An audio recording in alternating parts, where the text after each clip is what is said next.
Peter Pellegrini vo svojom inauguračnom príhovore zdôraznil dôležitosť jednoty, spravodlivosti a rozvoja Slovenska. Jeho slová o potrebe spolupráce a vzájomného rešpektu rezonovali u mnohých občanov.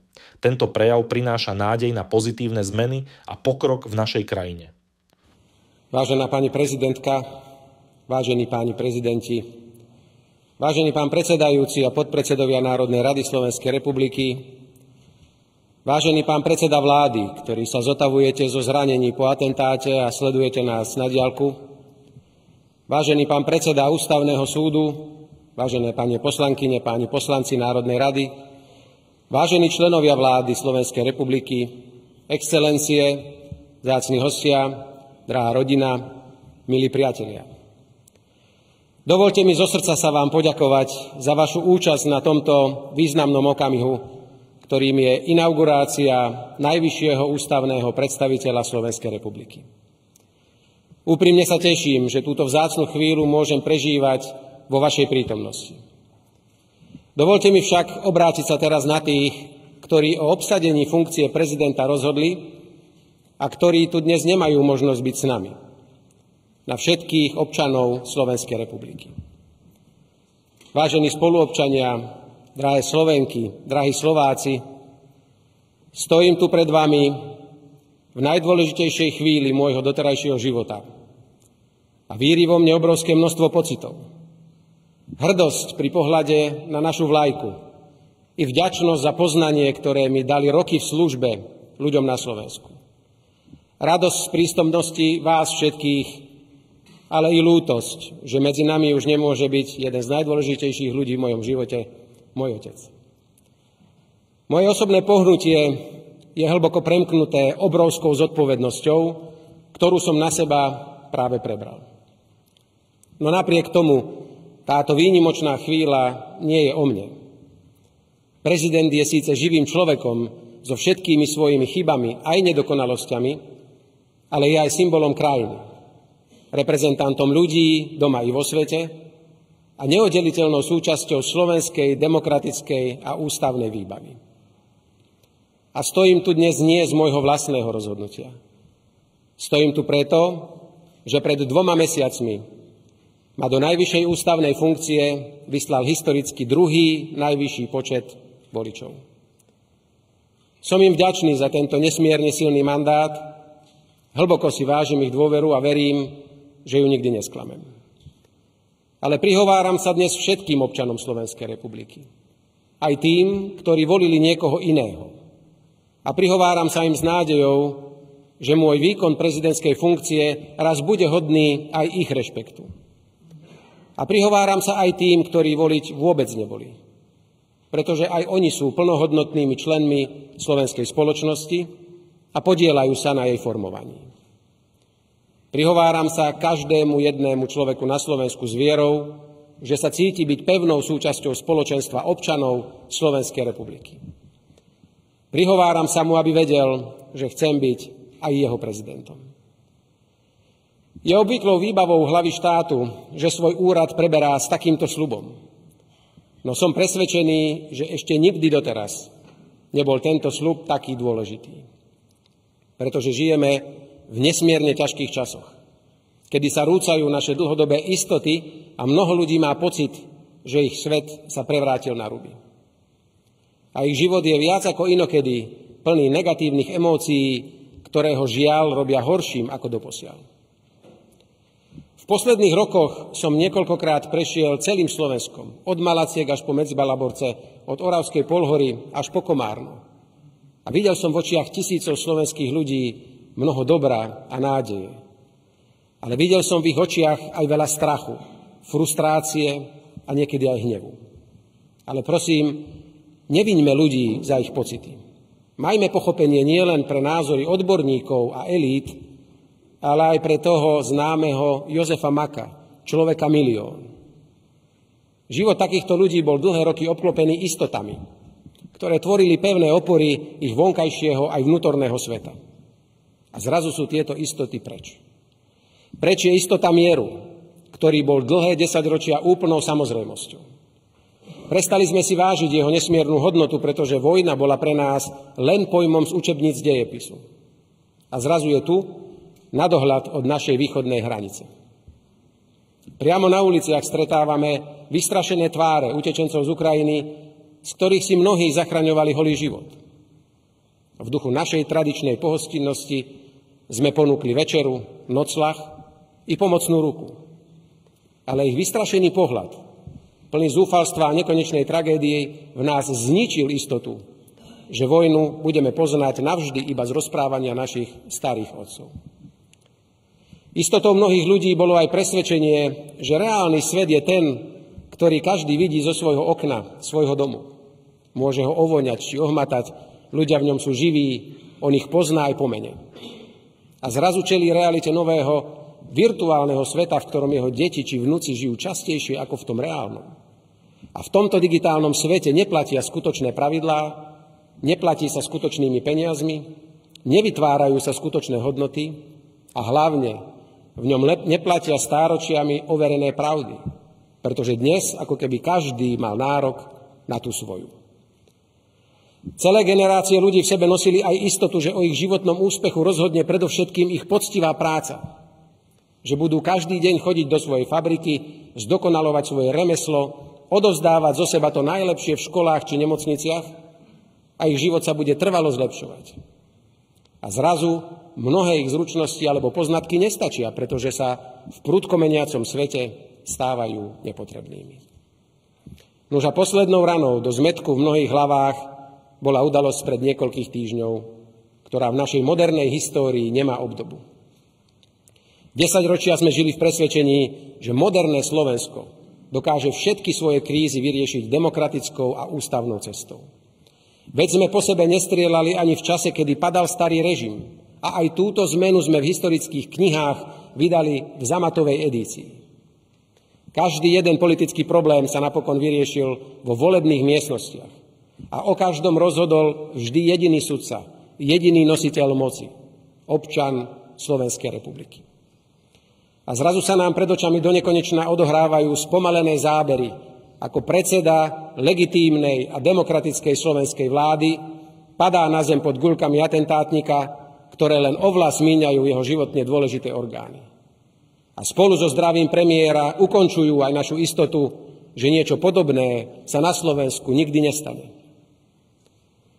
Nečudujem sa žiadnemu človeku, u ktorého búranie týchto istôt vyvoláva zmätok, frustráciu či zúfalstvo. A nečudujem sa ani hnevu, ktorý vyvolávajú skutočné či domnelé krivdy. Príliš veľa istôt bolo zborených, príliš veľa krivd a nenávisti sa zrodilo. Pandémia covidu, okrem mnohých ľudských životov, ukončila aj presvedčenie, že svet sa už bude vyvíjať iba k lepšiemu a každá nová generácia bude žiť lepšie ako tá predchádzajúca. Po smrtiacom víruse sa objavila energetická kríza, potom hospodárske problémy a napokon vojna plná ľudského utrpenia. Veľa zlého prišlo v posledných rokoch na Slovensko aj spoza jeho hraníc. Keď sa živé tvory ocitnú vo vonkajšom ohrození, inštinktívne sa zomknú, aby lepšie čelili nebezpečenstvu. Nám sa žiaľ zomknúť nepodarilo. Už niekoľko rokov upozorňujem na to, že Slovensko je rozdelené vysokým mentálnym múrom, spoza ktorého na seba pokrikujú dve oddelené skupiny spoločnosti. A dnes je tento múr, žiaľ, už pokropený aj krvou. A ak k nej už nikdy nemá pribudnúť ďalšia, musíme ten múr spoločne zbúrať. Pretože sme jeden národ, jedno spoločenstvo, jedno Slovensko. V súdržnosti oveľa lepšie zvládneme všetky ťažké výzvy, ktoré nás čakajú. A naša história ukazuje, že sa to dá. Spomeňme si, ako kedysi vierou rozdelené Slovensko 19. storočia spojila spisovná slovenčina, za ktorú sa spoločne postavili evanielickí štúrovci i katolícky básnik Jan Holi. Spomeňme si, ako sa vďaka dohode a konsenzu zrodilo Československo. Prvý demokratický životný priestor pre slovenský národ. A nie len vďaka dohode slovenského velikána Milana Rastislava Štefánika s pánmi Masarykom a Benešom, ale aj vďaka konsenzu všetkých reprezentantov slovenského národa na Martinskom zhromaždení a v Martinskej deklarácii. Spomeňme si, ako v slovenskom národnom povstaní bok po boku bojovali proti okupantom starí i mladí, muži i ženy, komunisti s občianskymi i sociálnymi demokratmi, Slováci s mnohými inými národmi. A v tomto spojení proti fašizmu boli 10 000 ľudí ochotných obetovať svoje životy za našu slobodu. Spomeňme si, ako sme sa spoločne nadchli myšlienkou socializmu s ľudskou tvárou a odmietli jeho smrť pod pásmi cudzích tankov. Ako sme spoločne vítali novembrové zmeny v nádeji na lepší, slobodnejší a dôstojnejší život. A ako sme sa vďaka ľudskému a spoločenskému konsenzu stali napokon hrdým a zvrchovaným štátom a neskôr aj suverénnou členskou krajinou Európskej únie a Severoatlantickej aliancie. Sú to vzácne príklady toho, čo súrne potrebujeme aj dnes. Súdržnosť, jednotu a spoločný ťah na bránu. Potrebujeme si z našej histórie a jej osobnosti vybrať to najlepšie. Potrebujeme súdržnosť troch svetoplukových prútov. Potrebujeme vieru Cyrila a Metoda. Potrebujeme básne Andreja Sládkoviča i vizionárstvo Ľudovíta Štúra. Potrebujeme aj telegrafické spojenie Jozefa Murgaša i energiu turbín Aurela Stodolu. Potrebujeme diplomáciu a odvahu Milana Rastislava Štefánika, ale aj ľudskosť Alexandra Dubčeka. Ak sa budeme inšpirovať tým, čo sa nám už v minulosti podarilo, budeme schopní nielen súťažiť s najvyšpelejšími štátmi sveta, ale byť v tejto súťaži aj úspešní. Ale prosím, nepomýlme si cieľ s prostriedkom. Naše vzájomné porozumenie a zmierenie je len nevyhnutným predpokladom na to, aby sme sa vrátili do našich životov a vrátili tam chýbajúce istoty a znovu dali nášmu svetu pevné základy. Musíme mať istotu, že spravíme všetko pre dosiahnutie mieru a nikdy nedopustíme ďalšie rozširovanie vojenského konfliktu za našimi hranicami. Veď túžba po mieri je prirodzená a určite nie je oslavou agresora. Musíme mať istotu, že žijeme v bezpečí, keď sa nebojíme prejsť po ulici či poslať naše deti do školy. Musíme mať istotu, že zdravie ani vzdelanie nie sú tovarom, ktorý je k dispozícii výlučne bohatým. Musíme mať istotu, že v starobe, chorobe a ťažkých životných skúškach sa môžeme spoľahnúť na pomocnú ruku štátu, ktorý nás nenechá na pospas osudu. Musíme mať istotu, že zanecháme zem obývateľnú pre naše deti a ich deti, aby nám dávalo zmysel všetko, čo pre budúce generácie teraz robíme. Musíme mať istotu, že bez ohľadu na náš pôvod, vieru, farbu pleti či orientáciu sme plnohodnotnými členmi slovenskej spoločnosti. Musíme mať istotu, že našej poctivej práci a duchovnému bohatstvu, ktoré po sebe zanecháme, sa dostane ocenenia bez ohľadu na politický režim, za ktorých vznikli. Všetky tieto istoty sa môžu stať novými pevnými základmi našich životov a dať im oporu, ktorá dnes mnohým ľuďom na Slovensku chýba. Vážené dámy, vážení páni, celé roky hovorím o potrebe zmierenia a jednoty. A roky dostávam otázky, na čom sa takáto národná súdržnosť dá vybudovať. A roky na ne odpovedám, že naše spájanie musí byť za niečo a nie proti niečomu, alebo proti niekomu. Môžeme sa spojiť pre spoločnú prácu na úlohách, ktoré som pred chvíľkou vymenoval. Ale môžeme sa pokúsiť nájsť ešte silnejší tmel. Spoločné hodnoty, ktoré nám dajú kompas vo chvíli, keď dočasne stratíme náš smer. Vybudovali sme štát na zelenej lúke. Sú to jeho základy, jeho betón, jeho hardware. Sú to veci pevné, ale pevnosť bez života nestačí.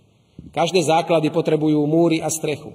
Každý betón potrebuje oživiť zeleňou a každý hardware potrebuje aj svoj software. A našimi múrmi, našou zeleňou a našim softvérom by mali byť práve hodnoty, na ktorých sa ako národ a občania Slovenskej republiky vieme zjednotiť. Slušnosť, rešpekt, sloboda, vzájomná úcta a solidarita. Našu štátnosť musíme naplniť niečím, čo si každý jeden občan Slovenskej republiky poniesie v sebe, ako súčasť svojej osobnosti. Niečím, čo aj mladých ľudí po absolvovaní štúdia presvedčí vrátiť sa späť. A čo aj Slovákov v zahraničí núti ostať vo svojom srdci Slovákmi.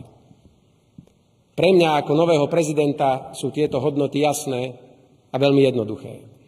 Štát, národ, rodina a človek. V duchu svojho dlhodobého politického presvedčenia hovorím o silnom štáte, ktorý je pre svojich občanov vždy pomocou a službou, nikdy nie bremenom.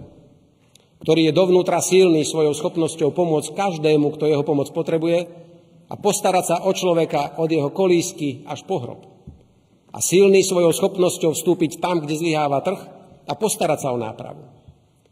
Ale hovorím aj o štáte, ktorý je silný navonok, pretože dokáže chrániť svoje hranice, naplňať svoje vlastné národnoštátne záujmy a hlásiť sa o svoje miesto za svetovým stolom, kde sa prijímajú spoločné a dôležité rozhodnutia.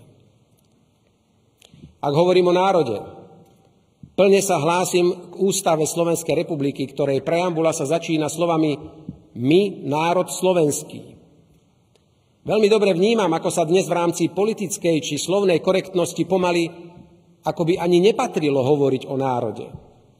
Ja však hovorím veľmi jasne, slovo národ sa nikdy nesmie stať obeťou politickej korektnosti. Plne rešpektujem každého jedného občana Slovenskej republiky bez ohľadu na to, k akému národu sa hlási. Ale som presvedčený, že slovenský národ má právo na historický fakt, že demokratická Slovenská republika vznikla ako nástroj jeho sebaurčenia. Ak hovorím o rodine, hovorím o skutočnej základnej bunke slovenskej spoločnosti. A jej základnou hodnotou by nemali byť vonkajšie znaky, ale hlavne znaky vnútorné, či je pre svojich členov skutočnou oporou, zázemím, miestom odovzdávania si hodnôt a formovania človeka, rukami, na ktorých smieme plakať. Rodina je miestom, kde slová matka, otec, brat či sestra dostávajú svoj skutočný význam, kde sa učíme tak potrebnej medzigeneračnej solidarite, ktorá vždy bola tmelom nášho národa. A rodina je miestom, kde právom hľadáme pochopenie pri najťažších životných skúškach. A napokon je tu človek. Som pevne presvedčený, že je to práve človek, ktorý má byť stredobodom pozornosti štátu.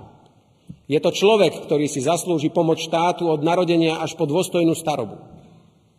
Nerodíme sa s rovnakými schopnosťami ani rovnakými predpokladmi, ale každý si zaslúži rovnakú šancu a rovnakú štartovaciu čiaru. Deti nesmú trpieť za chyby svojich rodičov, pretože si nevybrali, do akej rodiny alebo akého prostredia sa narodia. A rovnako nesmie byť potrestaný za to nikto, v ktorom kúte Slovenska sa rozhodol žiť, pracovať, starať sa o svoju rodinu. Vážené dámy, vážení páni, je vecou celospoločenskej diskusie, na ktorých hodnotách sa rozhodneme pracovať a vedome ich rozvíjať v každom jednom človeku. A táto diskusia môže a bude pokojne aj politická. Nepodľahnime teraz klamnému názoru, že z politiky sa musí vytratiť spor. Ten tam patrí úplne prirodzene, veď politika má byť miestom výmeny názorov aj súbojov o svoje idei a hodnoty. Ale tento súboj musí mať svoje pravidlá.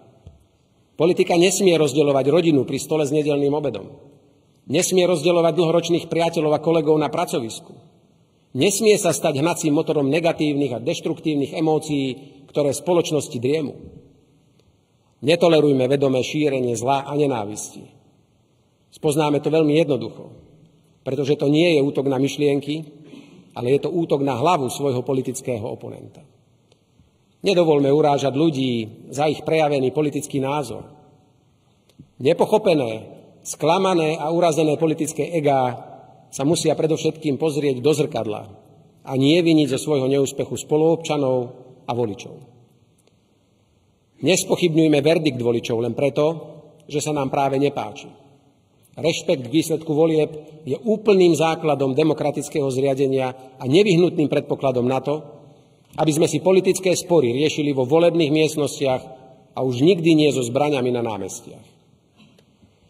Nech však už budú naše zadefinované hodnoty vo finále akékoľvek, ich prekročenie by malo byť opustením priestoru, ktorý je spoločnosť ochotná tolerovať.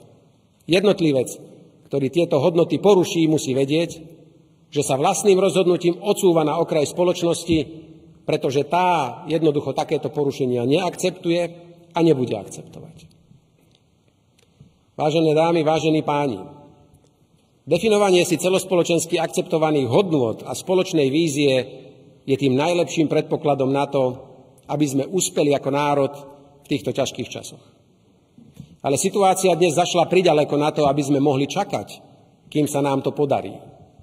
Slovensko potrebuje liek hneď a teraz.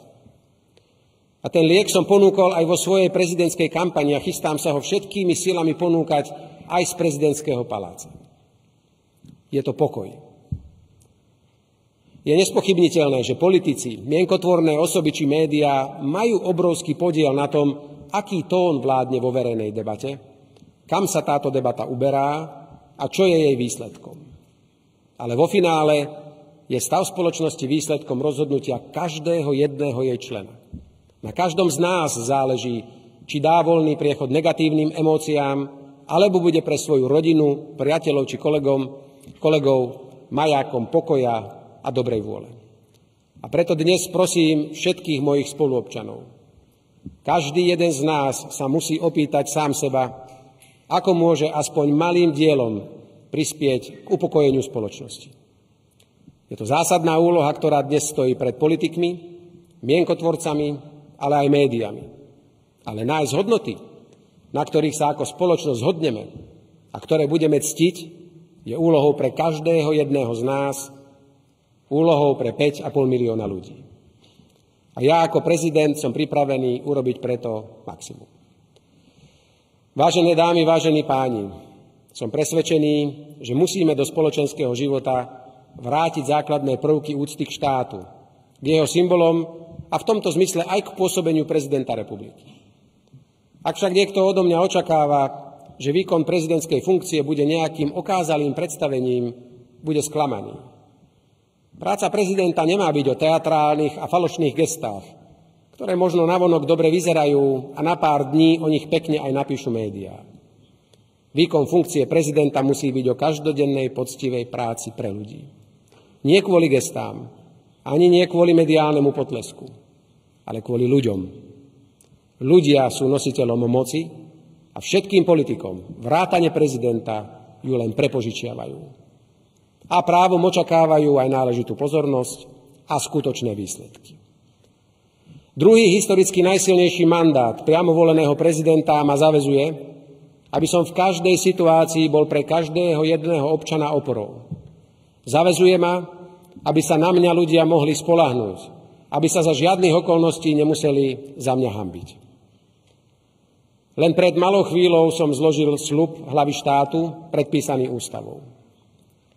Je mimoriadne stručný, aby obsiahol to najdôležitejšie.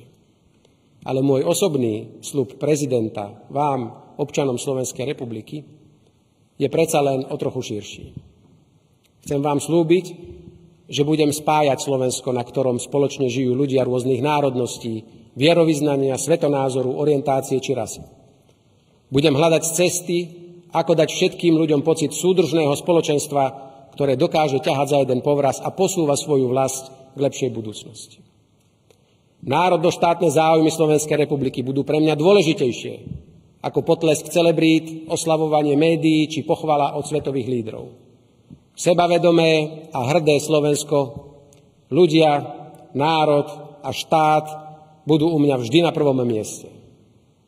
Slovensko bolo a ostane pevnou súčasťou Európskej únie i Severoatlantickej aliancie. Ale nebude sa v nich nikdy báť hovoriť svojim suverénnym hlasom. Budem pracovať aj na zdravých vzťahoch so všetkými našimi susedmi. S českým národom sme prepojení doslova rodinnými väzbami.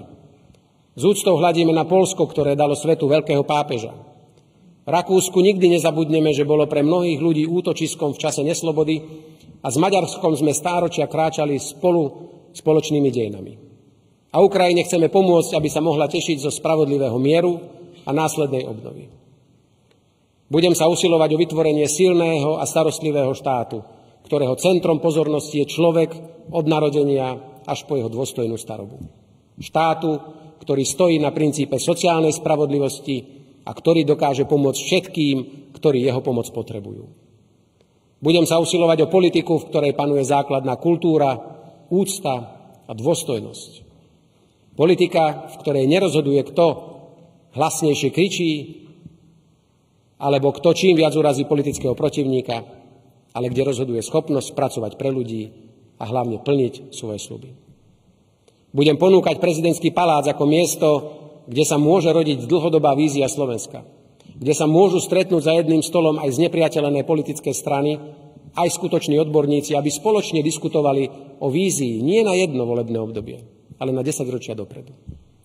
A budem aktívne ponúkať víziu zjednoteného a súdržného národa, ktorý sa dokáže spojiť pre spoločný cieľ a ktorý v tejto jednote dokáže aj uspieť v porovnaní s najúspešnejšími krajinami sveta. Ponúkam víziu pokojného a dôstojného života všetkých ľudí na Slovensku. Toto je môj celý sľub prezidenta. Vážené dámy, vážení páni, Milan Rastislav Štefánik zhrnul v 3 slovách základ toho, čo by malo formovať náš život.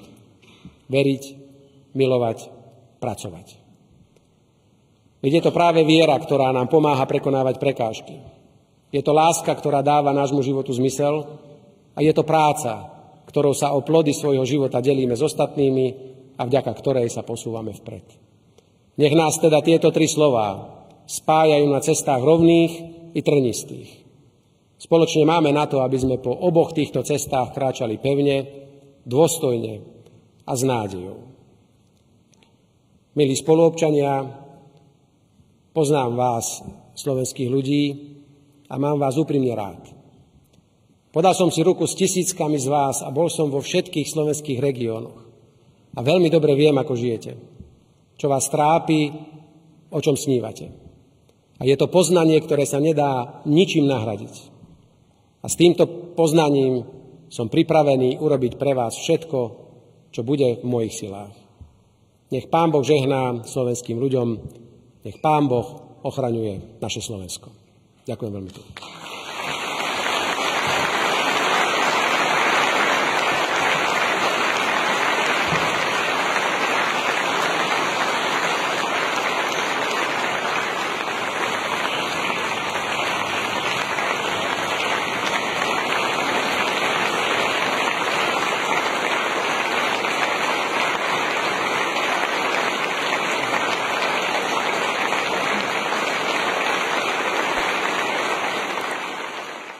Nezabudnite sledovať kanál Politický rozmer pre viac informácií a podrobné analýzy aktuálnych politických udalostí.